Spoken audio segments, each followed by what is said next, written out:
Welcome to the InnoGuide Podcast, where we share the works of authors and mentors to guide innovation. In podcast number 19, we are sharing part 2 of How We Decide by Jonah Lehrer.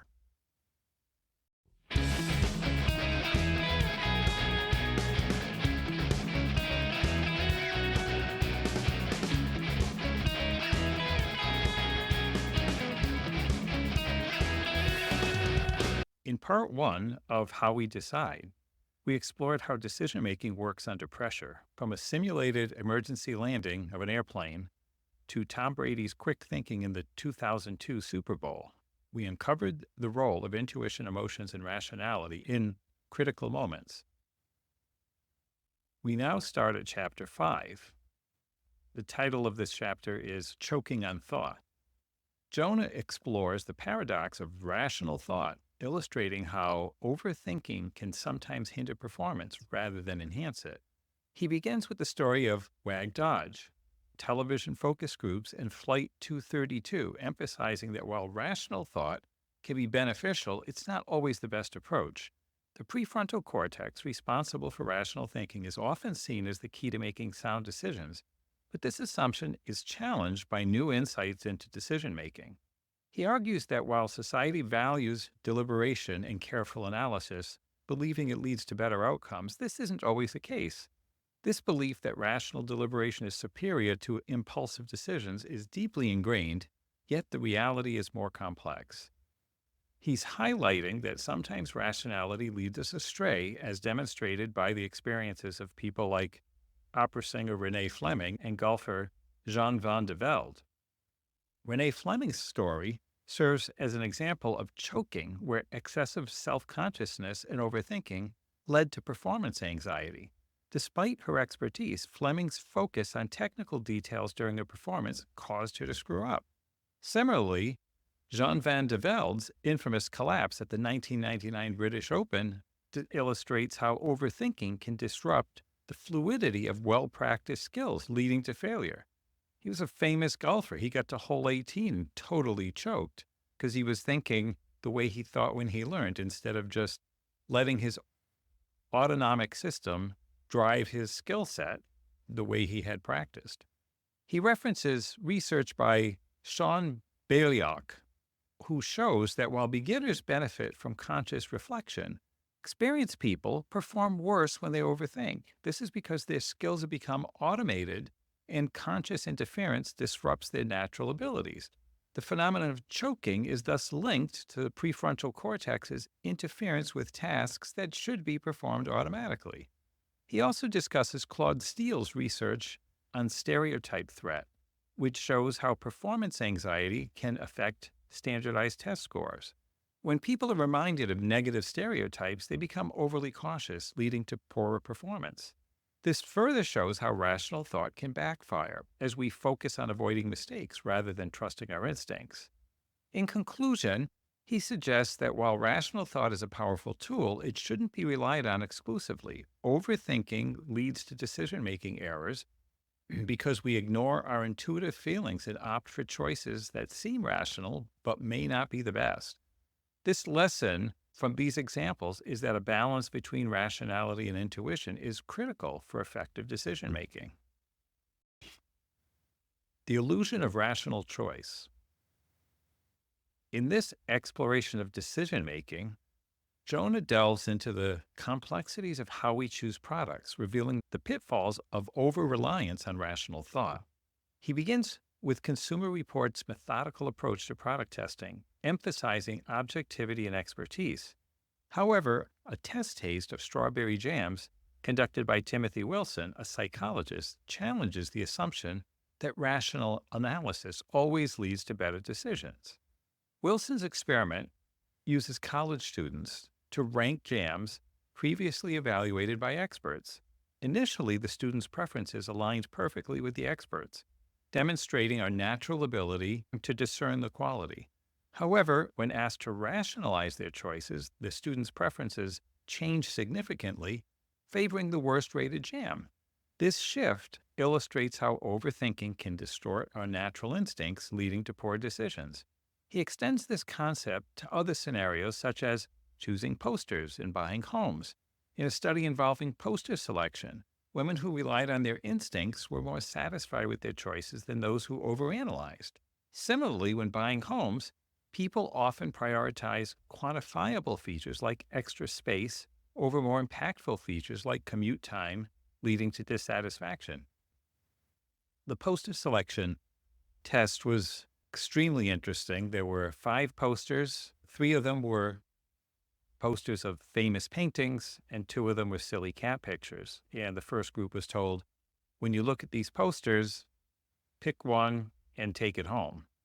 And the second group was told, when you look at these posters, I'd like you to give us a reason that you're picking the one that you're picking, and then you can take it home. They followed up with both groups a week later, and the first group was satisfied. Most of them were satisfied with their choices. The second group, who had to explain why they were picking it, most of them had picked the silly cat pictures, and more than half of them were not satisfied with their choice, proving again that if you have to explain it, then you will pick something that's easy to explain instead of picking the thing that your gut feel told you to pick, but you can't explain why. He also examines the placebo effect, highlighting how expectations can alter perceptions. Experiments show that the prefrontal cortex, responsible for rational thought, can modulate experiences such as pain relief from a placebo cream or perceived effectiveness of an energy drink. This cognitive distortion extends to consumer behavior, where price tags influence perceived quality, as demonstrated in a wine tasting study. Participants rated wines higher when they believed they were more expensive, despite identical quality. In some cases, they were the identical wine. He argues that in many cases, less information leads to better decisions. Overthinking in consumer choices can result in selecting products for the wrong reason. Blind comparisons, like those used by critics, avoid biases introduced by the prefrontal cortex. Ultimately, the emotional brain, which processes decisions automatically, often provides more accurate assessments. To close this section, he suggests that embracing our intuitive responses can lead to more satisfying and cost-effective choices. By recognizing the limitations of rational analysis, we can avoid the traps of overthinking and make decisions that align with our true preferences. The limits of rational thought. In this exploration of decision-making, Jonah delves into the limitations of the human brain, particularly the prefrontal cortex, in processing information and making rational decisions. He begins by challenging the notion that rational analysis is always the best strategy, highlighting the brain's biological constraints. George Miller's research on the brain's capacity to handle only about 7 pieces of data at a time underscores these limitations, showing how even simple choices can overwhelm our cognitive resources. This is actually the reason we only have 7 digits in our telephone numbers. Jonah presents an experiment where participants are asked to remember either a 7-digit or a 2-digit number before choosing between chocolate cake and fruit salad. Those tasked with remembering the longer number were more likely to choose the cake, demonstrating how cognitive load can impair self-control. This experiment reveals that the prefrontal cortex, responsible for thought and impulse control, is easily overwhelmed, leading to poor decision-making. Further studies show that even slight drops in blood sugar can affect self-control, as the brain requires energy to function optimally. Roy Baumeister's experiment with college students choosing apartments after consuming either sugar or a sugar substitute highlights how depleted cognitive resources lead to reliance on instinct rather than rational analysis. He also explores the concept of mental accounting, where people make decisions based on arbitrary mental categories rather than objective value. Experiments with M&Ms and soup demonstrate how serving size influences consumption, as people rely on mental shortcuts like counting scoops instead of individual items. Richard Thaler's research on mental accounting further illustrates how people inconsistently value money based on context, leading to irrational financial decisions. These cognitive shortcuts and limitations are a result of the brain's finite processing abilities. Prefrontal cortex, while capable of rational thought, is not equipped to handle the complexity of modern life without resorting to simplifications. This reliance on mental accounting and other shortcuts often leads to suboptimal decisions as the brain struggles to manage the vast array of information it encounters. In closing this section, he suggests that understanding the brain's limitations can help us recognize when rational analysis may lead us astray. By acknowledging the constraints of our cognitive resources, we can make more informed decisions and avoid the pitfalls of over-reliance on rational thought. Oh, this is one of my favorites. This is where he begins talking about the anchoring effect. This is an effect where irrelevant information, such as random numbers, can significantly influence decisions. He shows this through an experiment with Dan Ariely, where MIT students bid in auctions, and they're swayed by the last two digits of their Social Security number. And this shows how easily the rational brain can be misled. He argues that the prefrontal cortex is easily overwhelmed by this excessive information, leading to poor decision-making. This is exacerbated by modern society's information overload, where the abundance of data can hinder rather than help decision-making. Paul Andreessen's experiment with MIT business students shows that those with less information about stock investments perform better than those inundated with financial news, highlighting the pitfalls of too much information. He also goes into the medical field, particularly the use of MRIs in diagnosing back pain. While MRIs provide detailed images, they often lead to misdiagnoses and unnecessary treatments, as doctors struggle to distinguish significant findings from normal variations. Studies show that patients diagnosed with MRIs do not fare better than those diagnosed with simpler methods, yet they undergo more interventions. This underscores the danger of relying on excessive information, which can obscure the most relevant factors. I believe Dr. Eric Topol calls this "be wary of incidentalomas," things that you'll find that are not a problem. He also draws parallels here between these examples and the strawberry jam problem, where rational analysis can lead to misguided decisions. The prefrontal cortex, while a powerful tool, is limited in its capacity to process complex info, and it can be easily distracted by irrelevant details, resulting in poor decisions, whether in consumer behavior, medical diagnoses, or other areas.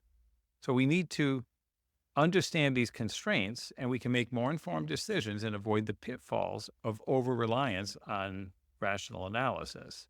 This sets the stage for exploring how the brain's decision-making processes extend to social behavior and morality, highlighting the importance of balancing reason and emotion in our interactions with others.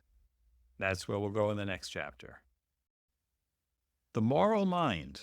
In this chilling exploration of morality and the human mind, Jonah goes into the life of John Wayne Gacy, a notorious serial killer, to illustrate the complexities of moral behavior and the capacity for evil. Gacy's story begins with a seemingly normal childhood in the suburbs of Chicago, where he was a Boy Scout, delivered newspapers, and excelled in school. However, beneath this facade of normalcy lay a disturbing penchant for cruelty, as evidenced by his childhood habits of torturing animals. As Gacy grew up, he maintained the appearance of a respectable member of society. He became a successful construction contractor, known for hosting neighborhood barbecues and dressing up as a clown for hospitalized children. His involvement in local politics and recognition as Man of the Year by the Chamber of Commerce further cemented his image as a typical suburban husband and community pillar. However, this facade masked a horrifying reality. Gacy's wife noticed a persistent odor from the crawl space beneath the house, which Gacy dismissed as a dead rodent or sewage leak. Despite his attempt to cover the smell with lime and concrete, the odor persisted, hinting at the gruesome truths hidden beneath the floorboards. The truth was found on March 12, 1980, when Gacy was convicted of murdering 33 boys. His victims were lured with promises of money for sex, and when things went awry, Gacy resorted to murder. His reasons for killing were disturbingly casual, sometimes due to a price dispute, fear of being reported, or simply because it was convenient. He disposed of the bodies in shallow graves around his property, including the garage, basement, and backyard. Gacy's story serves as a stark reminder of the potential for evil within the human mind, challenging our understanding of morality and the factors that drive people to commit heinous acts. Through this story, Jonah invites readers to reflect on the complexities of moral behavior and the dark potential that can lurk between a veneer of normalcy. So, using John Wayne Gacy as a case study to explore the moral and emotional deficits and characteristics of psychopaths, he notes that while a significant portion of the prison population exhibits psychopathic tendencies, most do not become killers. Psychopaths are defined by poor moral decision making, often driven by a neurological malfunction that impairs their emotional responses.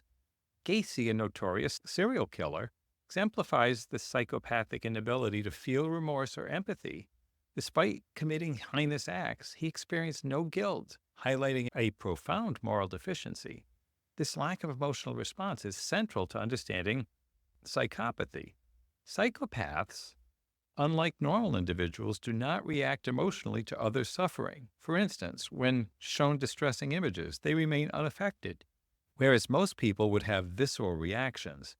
He explains that psychopaths often have normal or even superior cognitive abilities, such as reasoning and memory, but their emotional brains are damaged. This is evident in Gacy's behavior as he meticulously planned his crimes without emotional interference.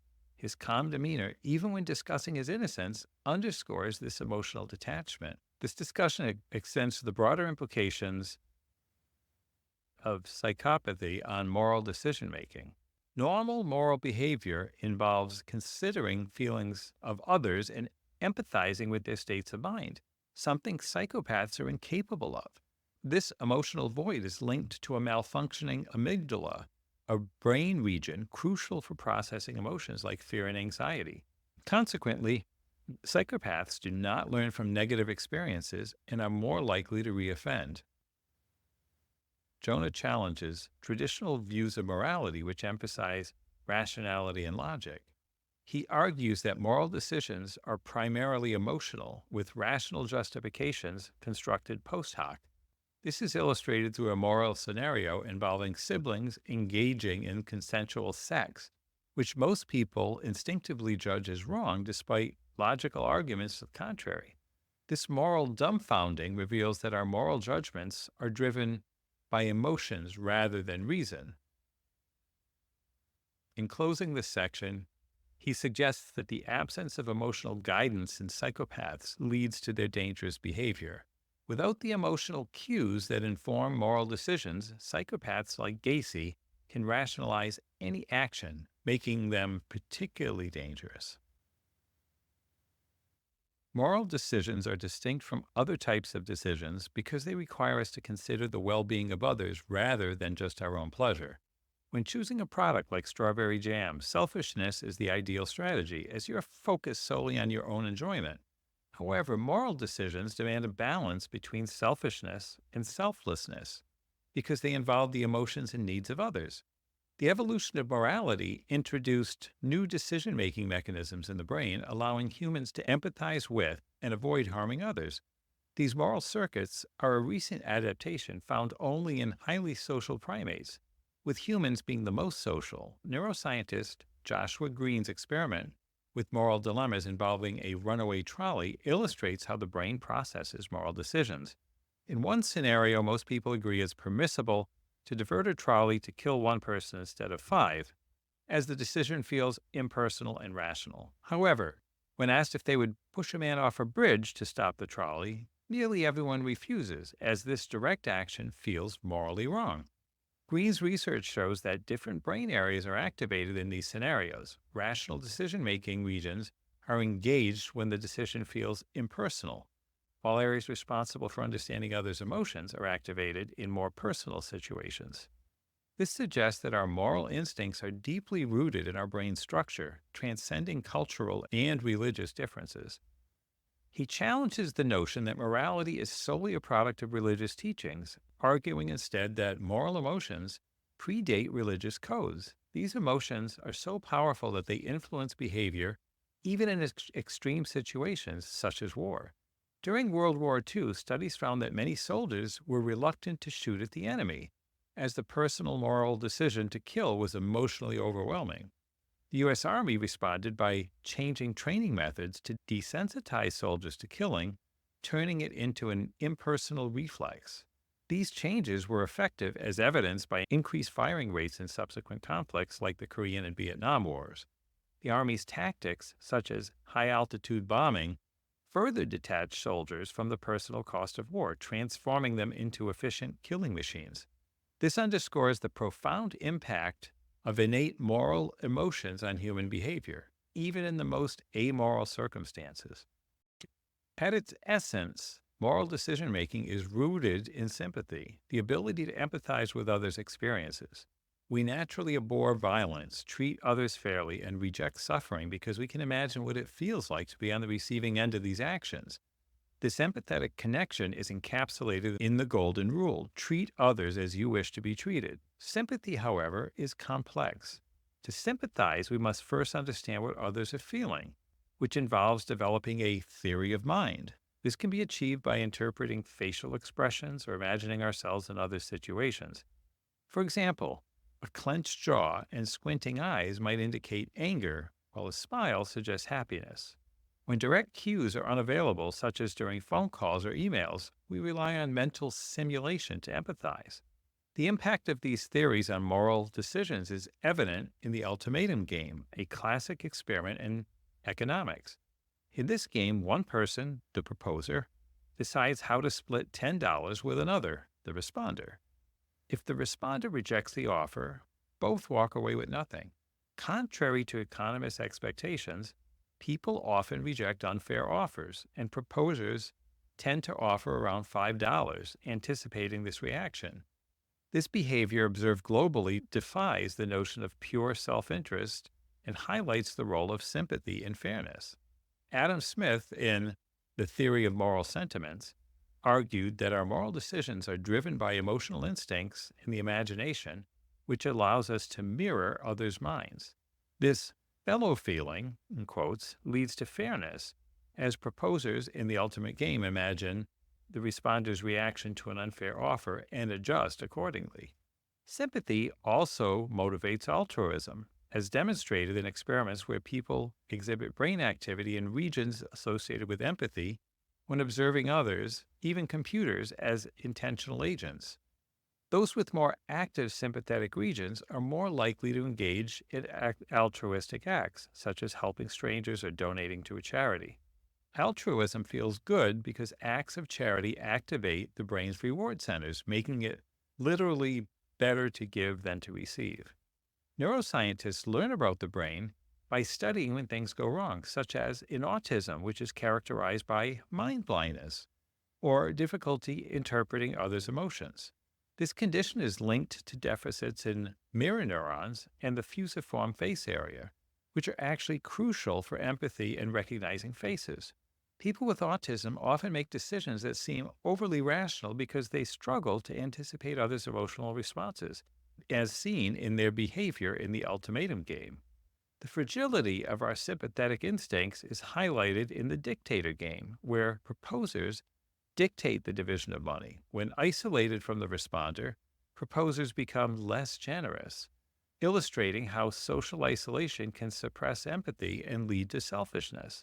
Power can similarly impair empathy, making people impulsive and insensitive.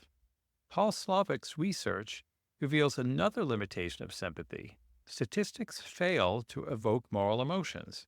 People are more generous when shown a single child's plight than when presented with overwhelming statistics about widespread suffering.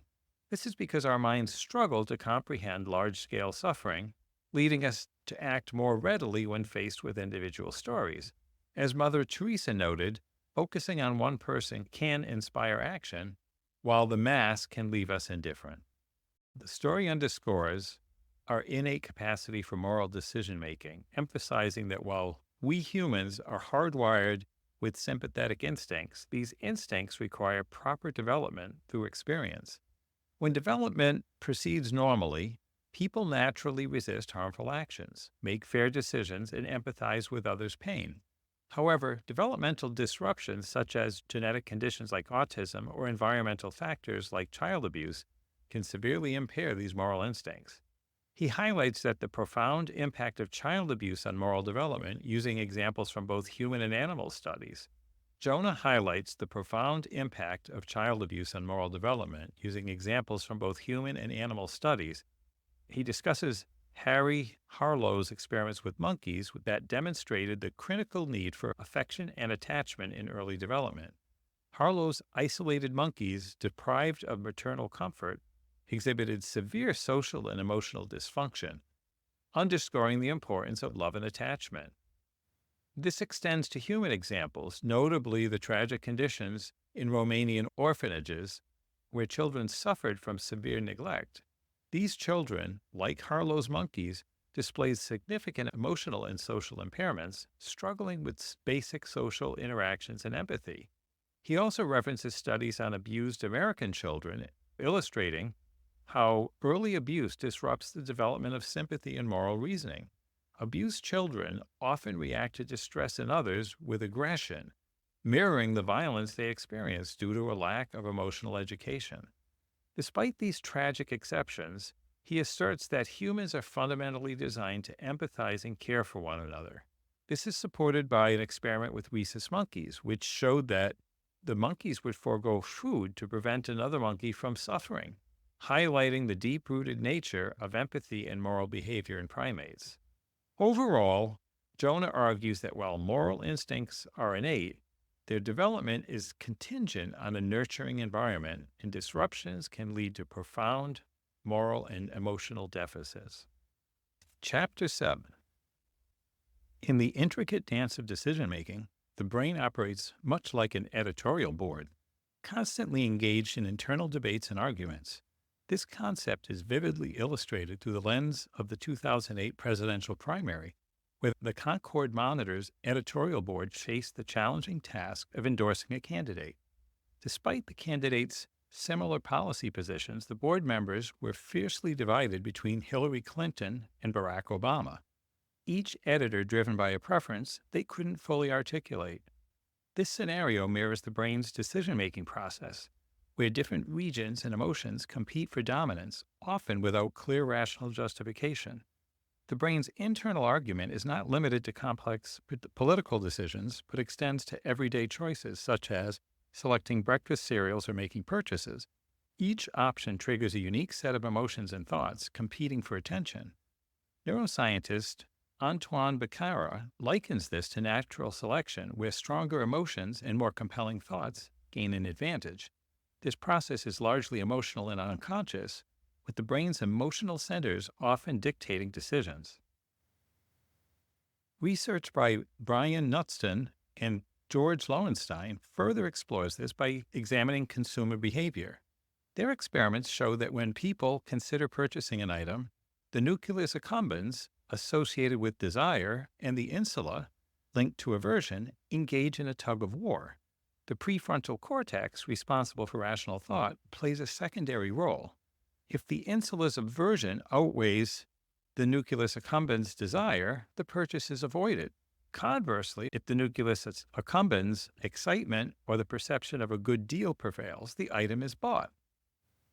This emotional decision-making process challenges traditional economic models, which assume rational cost-benefit analyses.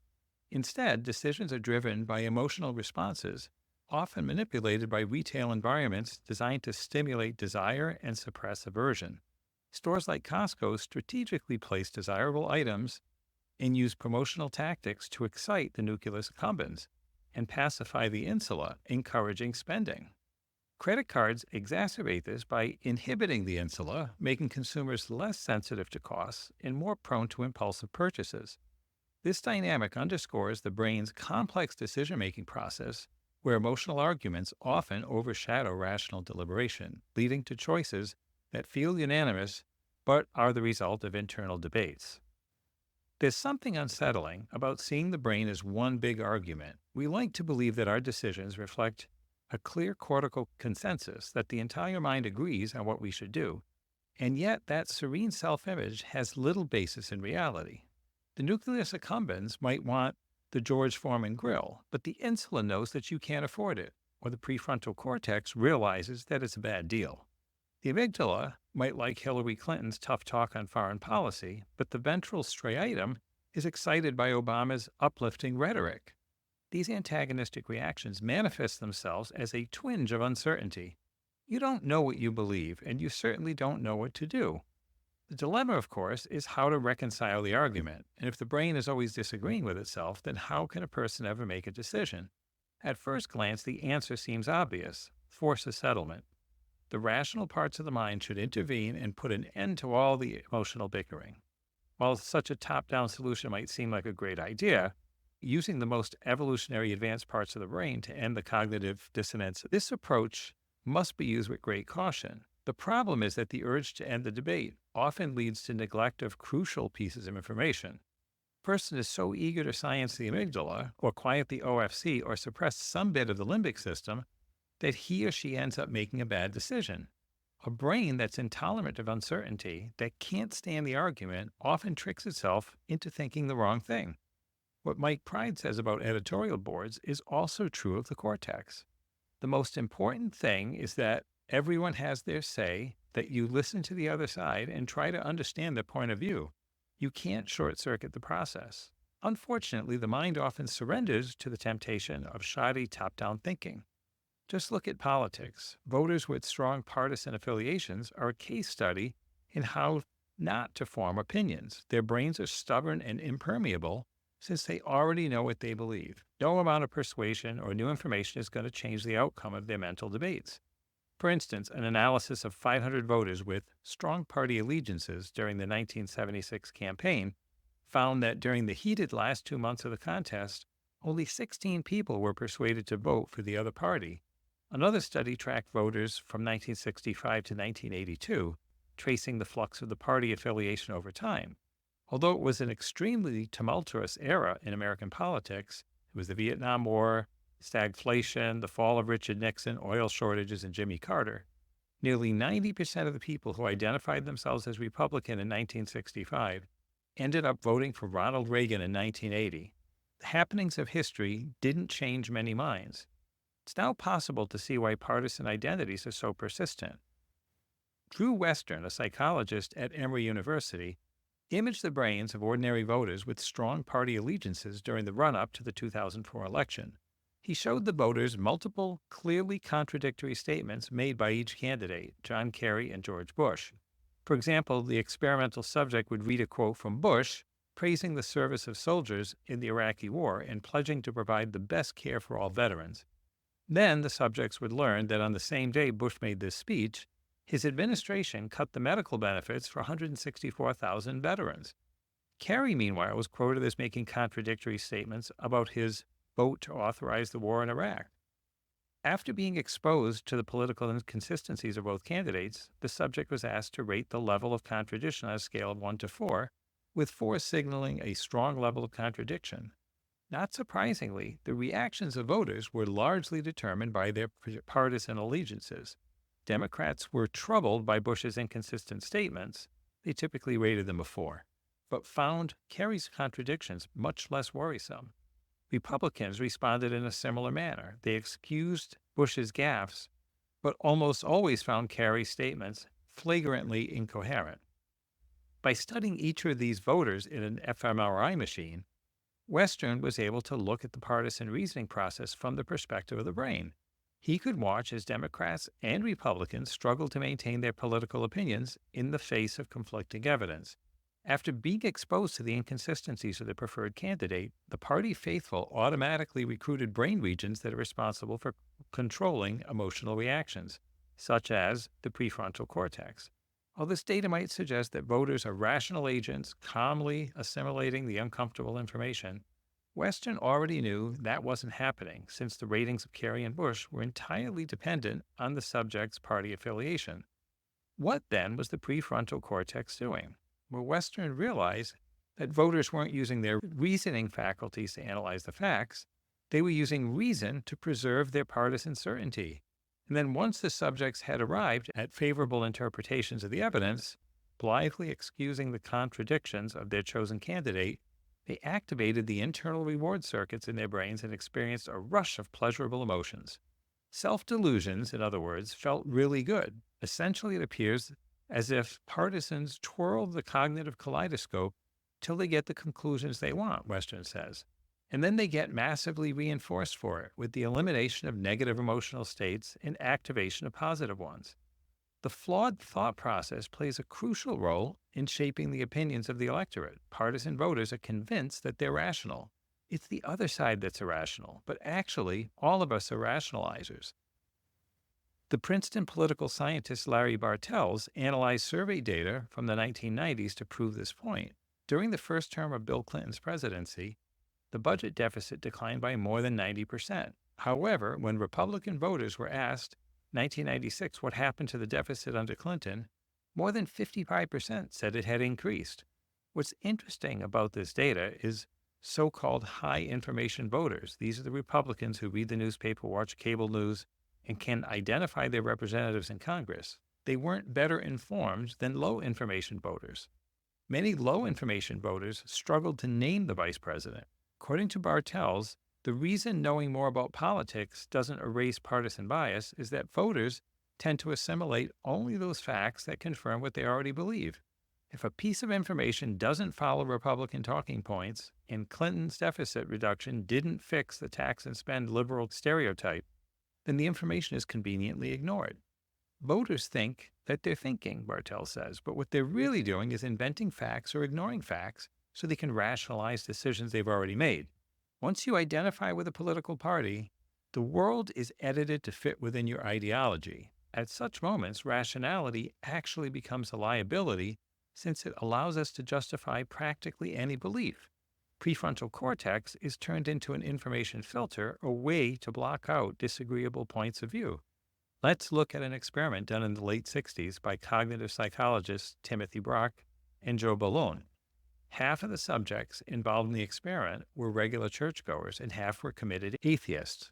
Brock and Ballone played a tape-recorded message attacking Christianity, and to make the experiment more interesting, they added an annoying amount of static, a crackle of white noise, to the recording.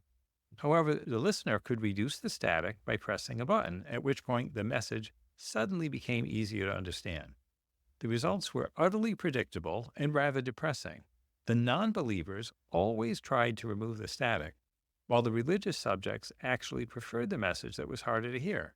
Later experiments by Brock and Ballone that had smokers listening to a speech on the link between smoking and cancer demonstrated a similar effect. We all silence the cognitive dissonance through self-imposed ignorance. This sort of blinkered thinking isn't a problem only for partisan voters and devout believers. In fact, research suggests that the same flaw also afflicts those people who are supposed to be immune to such cognitive errors, political pundits. Even though pundits are trained professionals, presumably able to evaluate the evidence and base their opinions on the cold, hard facts, that's why we listen to them, they are still vulnerable to cognitive mistakes. Like partisan voters, they selectively interpret the data so that it proves them right. They'll distort their thought process until it leads to the desired conclusion. In 1984, University of California at Berkeley psychologist Philip Tetlock began what he thought would be a brief research project. At the time, the Cold War was flaring up again. Reagan was talking tough to the evil empire, and political pundits were sharply divided on the wisdom of American foreign policy. The Doves thought Reagan was needlessly antagonizing the Soviets, while the Hawks were convinced that the USSR needed to be aggressively contained. Tetlock was curious which group of pundits would turn out to be right, so he began monitoring their predictions. A few years later, after Reagan left office, Tetlock revisited the opinions of the pundits. His conclusion was sobering. Everyone was wrong. The Doves had assumed Reagan's bellicose stance would exacerbate Cold War tensions and had predicted a breakdown in diplomacy as the USSR hardened its geopolitical stance. The reality, of course, was that the exact opposite happened. By 1985, Mikhail Gorbachev was in power. The Soviet Union began implementing a stunning series of internal reforms. The evil empire was undergoing glasnost. But the hawks didn't do much better. Even after Gorbachev began the liberalizing process, hawks tended to disparage the changes to the Soviet system. They said the evil empire was still evil. Gorbachev was just a tool of the Politburo. Hawks couldn't imagine that a sincere reformer might actually emerge from a totalitarian state. The dismal performance of these pundits inspired Tetlock to turn his small case study into an epic experimental project. He picked 284 people who made their living commenting on offering advice on political and economic trends, began asking them to make predictions about future events. He had a long list of pertinent questions. Would George Bush be reelected? Would there be a peaceful end to apartheid in South Africa? Would Quebec secede from Canada? Would the dot-com bubble burst? In each case, the pundits are asked to rate the probability of several possible outcomes. Tatlock then interrogated the pundits about their thought processes so he could better understand how they'd made up their minds. By the end of the study, Tatlock had quantified 82,361 different predictions. After Tatlock tallied the data, the predictive failures of the pundits became obvious. Although they were paid for their keen insights into world affairs, they tended to perform worse than random chance. Most of Tatlock's questions had 3 possible answers. On average, the pundits had selected the right answer less than 1/3 of the time. In other words, dart-throwing chimp would have beaten the vast majority of professionals. Tatlock also found the most famous pundits in his study tended to be the least accurate, consistently churning out overblown and overconfident forecasts. Eminence was a handicap. So why were these pundits, especially the prominent ones, so bad at forecasting the future? The central error diagnosed by Tatlock was the sin of certainty, which led the experts to mistakenly impose a top-down solution on the decision-making process. In Chapter 2, we saw examples of the true expertise that occurs when experience is internalized by the dopamine system. This results in a person who has a set of instincts that respond quickly to the situation at hand, regardless of whether that's playing backgammon or staring at a radar screen. The pundits in Tatlock's study, however, distorted the verdicts of their emotional brains, cherry-picking the feelings they wanted to follow. Instead of trusting their gut and feelings, they found ways to disregard the insights that contradicted their ideologies. When pundits were convinced that they were right, they ignored any brain areas that implied they might be wrong. This suggests that one of the best ways to distinguish genuine from phony expertise is to look at how a person responds to dissonant data. Does he or she reject the data out of hand? Perform elaborate mental gymnastics to avoid admitting error? Everyone makes mistakes. The object is to learn from these mistakes. Tatlock notes that the best pundits are willing to state their opinions in testable form so they can continually monitor their forecasting performance. He argues that this approach makes pundits not only more responsible, they are forced to account for being wrong, but also less prone to bombastic convictions, a crucial sign that a pundit isn't worth listening to. In other words, ignore those commentators that seem too confident or self-assured. The people on television who are most certain are most certainly going to be wrong. As Tatlock writes, the dominant danger for pundits remains hubris, the vice of closed-mindedness, of dismissing dissonant possibilities too quickly. Even though practically all the professionals in Tatlock's study claimed they were dispassionately analyzing the evidence, everyone wanted to be rational, many of them were actually indulging in some conveniently cultivated ignorance. Instead of encouraging the arguments inside their heads, these pundits settled on answers and then came up with reasons to justify those answers. They were, as Tatlock puts it, prisoners of their preconceptions. Certainty feels good. It provides comfort and relief from the constant internal debates that occur within our minds. Our brains are composed of various competing regions, each offering different perspectives and solutions to problems. This neural pluralism is a virtue, allowing us to analyze issues from multiple angles, but it also leads to insecurity and indecision. Certainty imposes a false sense of consensus, allowing us to ignore doubts and inconvenient truths, and making us feel as though our entire mind agrees with our actions. The desire for certainty is deeply ingrained in our brains, as demonstrated by split-brain patients. These patients, who have had the corpus callosum severed, often display conflicting reactions when presented with different stimuli to each hemisphere. Despite the contradictions, they confidently create explanations to reconcile their actions, illustrating our innate need to assert unity within our minds. The dangers of certainty are exemplified by the events leading up to the Yom Kippur War in 1973. Despite clear signs of an impending attack by the Egyptian and Syrian forces, Israeli intelligence, led by Major General Eli Zera, dismissed the possibility of war. They adhered to the concept, a theory, that suggested an attack was unlikely till 1975. This false sense of certainty led to a failure to mobilize in time, nearly resulting in Israel's defeat. After the war, Israel recognized the need to counteract the bias for certainty. They restructured their intelligence services, adding a new branch to provide independent assessments of data, ensuring that future decisions would not be clouded by complacency and false assumptions. This approach highlights the importance of fostering intellectual diversity and encouraging debate to avoid the pitfalls of certainty. The historian Doris Kearns Goodwin, in her book Team of Rivals, emphasizes the benefits of intellectual diversity, using Abraham Lincoln's cabinet as an example. Lincoln's ability to tolerate dissent and encourage debate made him a remarkable leader. Similarly, in decision-making, it's crucial to resist the urge to suppress internal arguments and instead listen to all perspectives. Good decisions rarely emerge from false consensus, as illustrated by Alfred P. Sloan, former chairman of General Motors, who valued disagreement as a means to gain a deeper understanding of decisions. While certainty provides comfort, it can lead to dangerous oversights and poor decision-making. By embracing the diversity of thought within our minds and encouraging debate, we can make more informed and effective decisions. Chapter 8.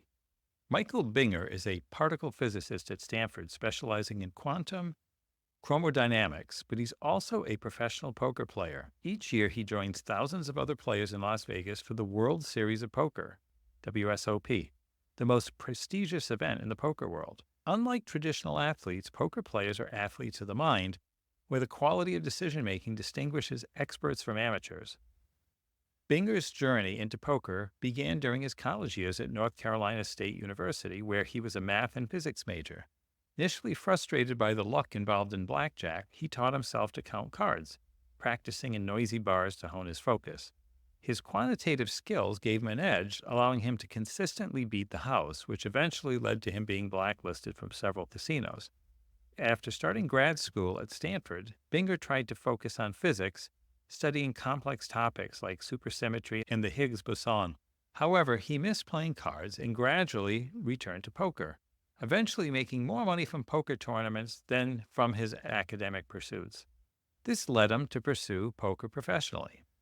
The WSOP is held at the Rio in Las Vegas, where the atmosphere is serious and focused. Binger, like many poker players, adheres to a strict routine to minimize distractions and maintain focus. His breakfast and workout routines are meticulously planned to ensure his mind is solely focused on poker.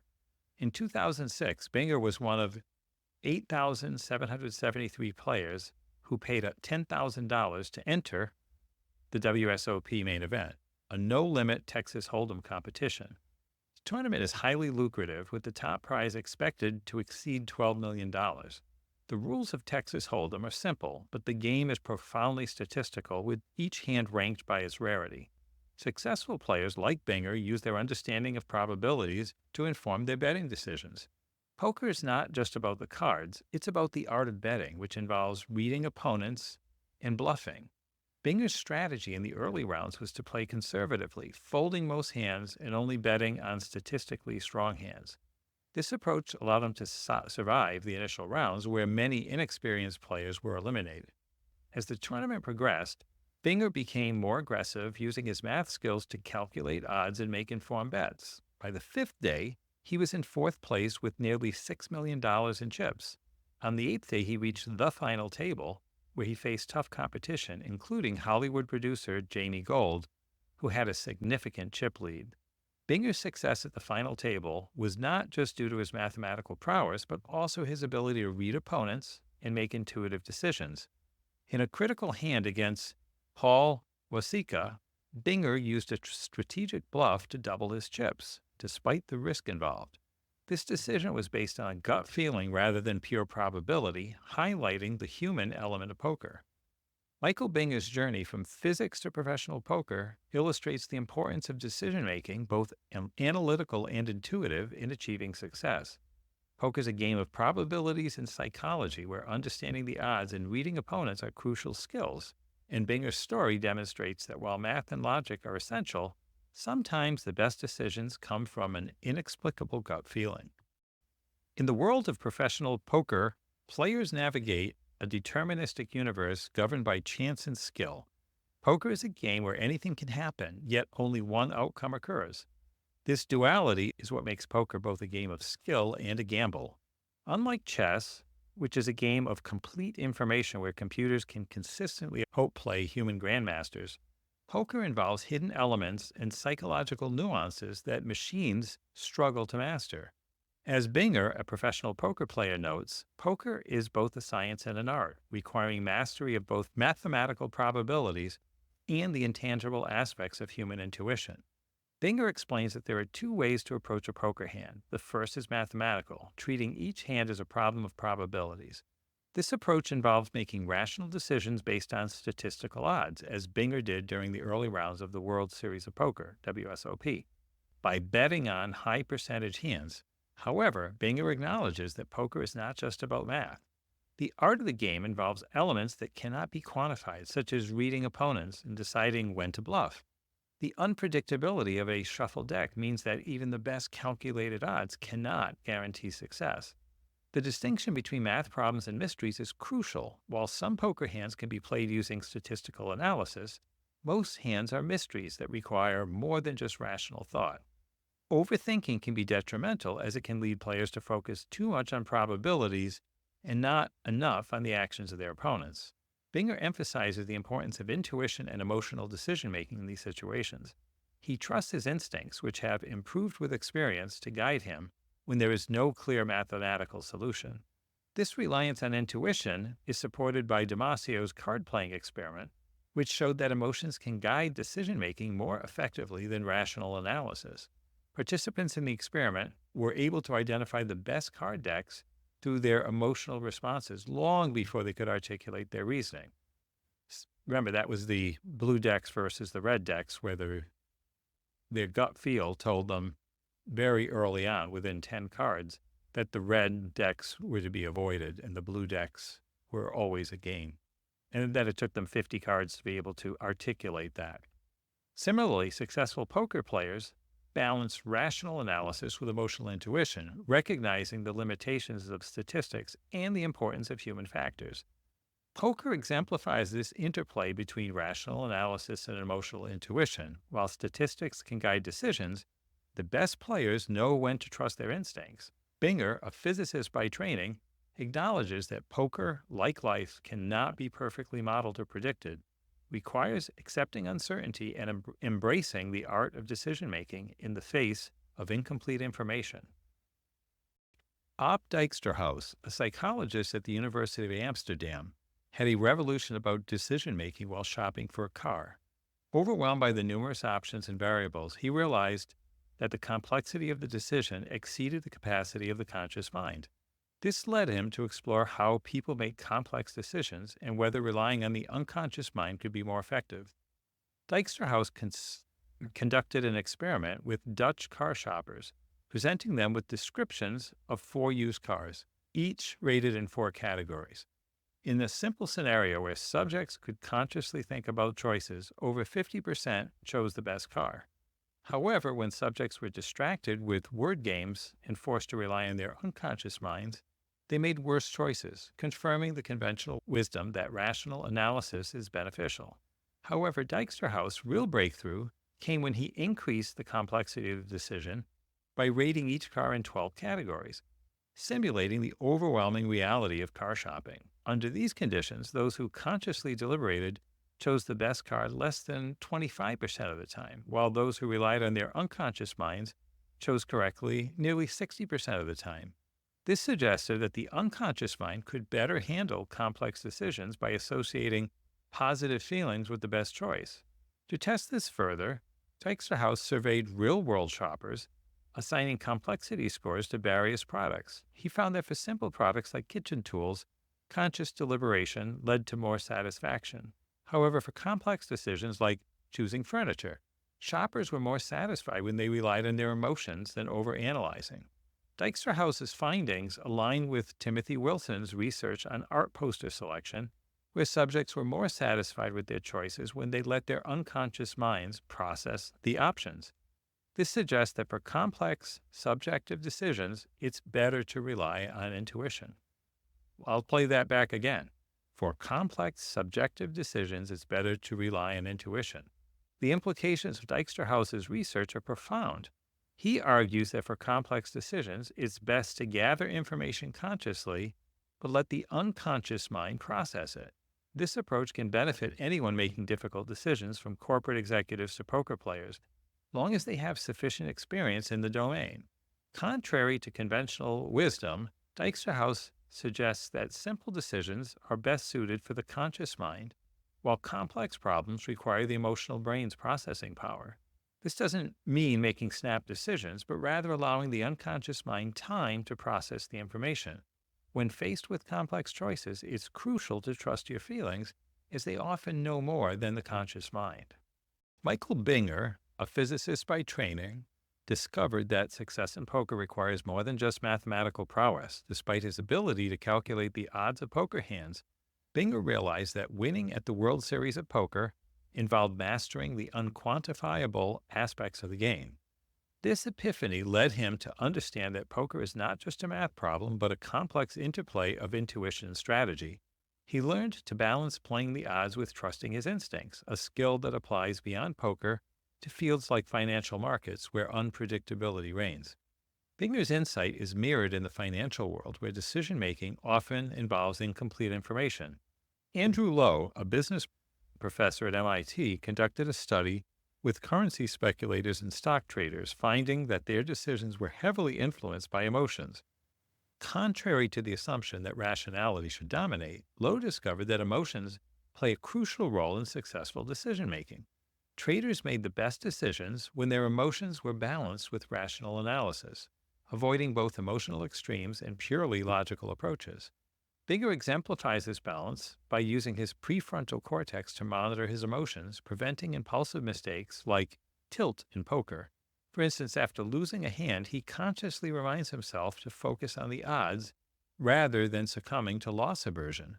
This ability to reflect on his emotional state helps him maintain control and make better decisions. The importance of balancing emotion and rationality is further illustrated by the work of Philip Tetlock, who studied political pundits.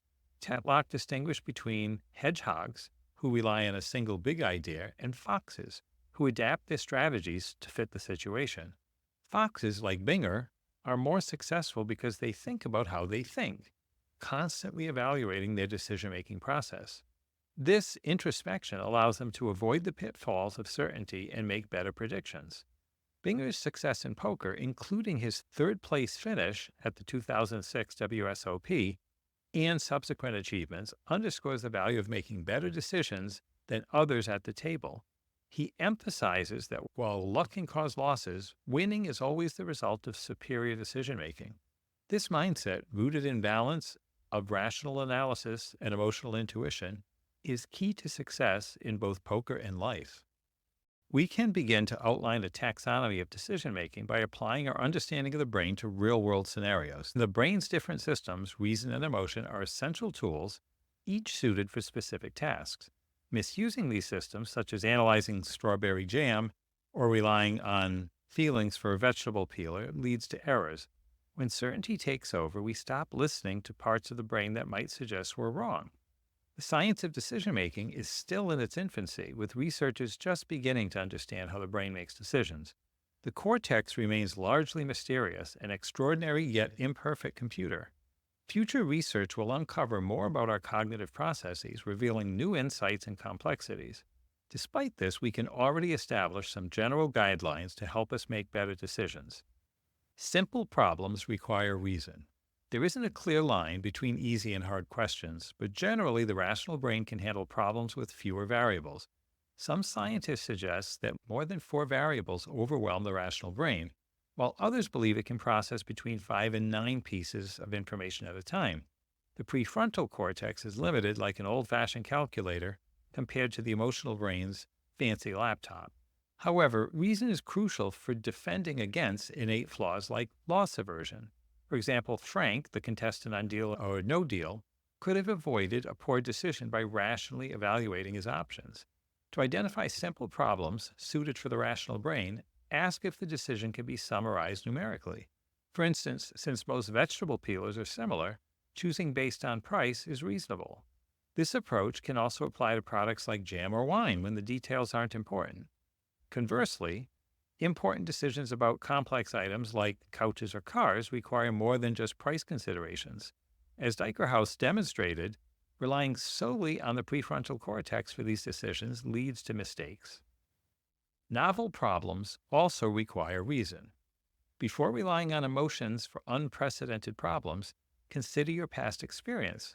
If the problem is truly novel, like a hydraulic failure in a Boeing 737, emotions can't save you. Creative solutions require flexible neurons of the prefrontal cortex. However, a positive emotional state can enhance problem solving, as happy people solve more puzzles than unhappy ones. Embrace uncertainty. Hard problems rarely have easy solutions. Pretending a mystery is solved leads to dangerous uncertainty, where contradictory evidence is ignored. To avoid this, entertain competing hypotheses and remind yourself of what you don't know. For example, Michael Binger, a poker player, challenged his assumptions by considering alternative scenarios. You know more than you know. The conscious brain is often unaware of its own processes, but emotions provide insights into the unconscious. They have their own logic, helping us make hard decisions by processing vast amounts of data. Expertise in a domain allows you to trust your emotions when making decisions because they capture the wisdom of experience. However, always consider your emotions, even if you choose to ignore them. And last, think about thinking. The key takeaway is to be aware of this type of decision, to be aware of the type of decision you're making, and the thought process it requires. Understanding the mind's flaws helps avoid errors like loss aversion or overthinking a house purchase. While mistakes are inevitable, the best decision makers learn from them, constantly improving their decision-making abilities. The human brain can always improve, allowing us to make better decisions tomorrow.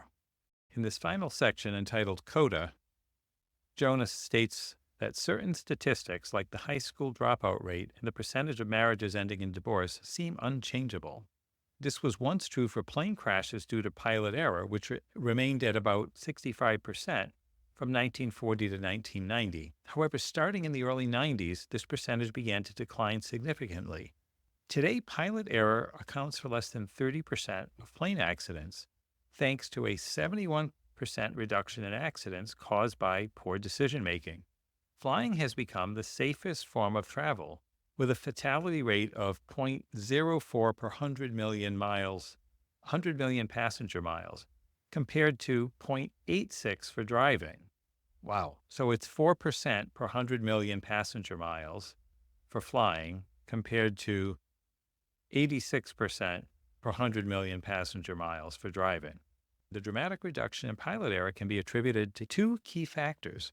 First, the introduction of realistic flight simulators in the mid-'80s allowed pilots to practice decision-making in various scenarios without leaving the ground. These simulators revolutionized pilot training by enabling pilots to internalize their knowledge and prepare their emotional brains for real-life emergencies. After each simulated flight, pilots undergo exhaustive debriefings to learn from their mistakes, targeting the dopamine system to improve flight instincts. The second factor was the development of cockpit resource management, CRM, a decision-making strategy that emerged from a NASA study in the 70s. This study found that many cockpit mistakes were due to the godlike certainty, in quotes, of the pilot in command. CRM encourages a collaborative environment where all crew members share their viewpoints, preventing errors through collective input. This approach was implemented after the tragic crash of United Flight 173 in 1978, where a preoccupied pilot ignored warnings about low fuel levels, leading to a crash. CRM has since expanded beyond aviation to fields like medicine, where it's been used to reduce surgical errors.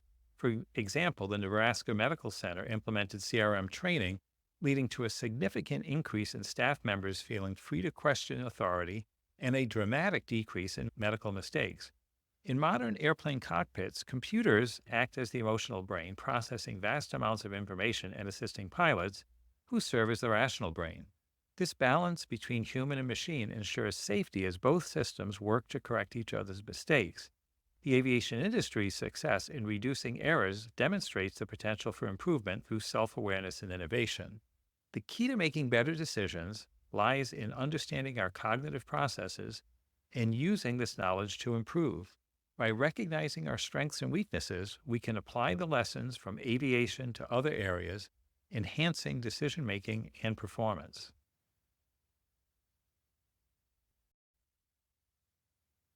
So that wraps it up. That's where we'll leave it. Thanks for joining. That's a wrap.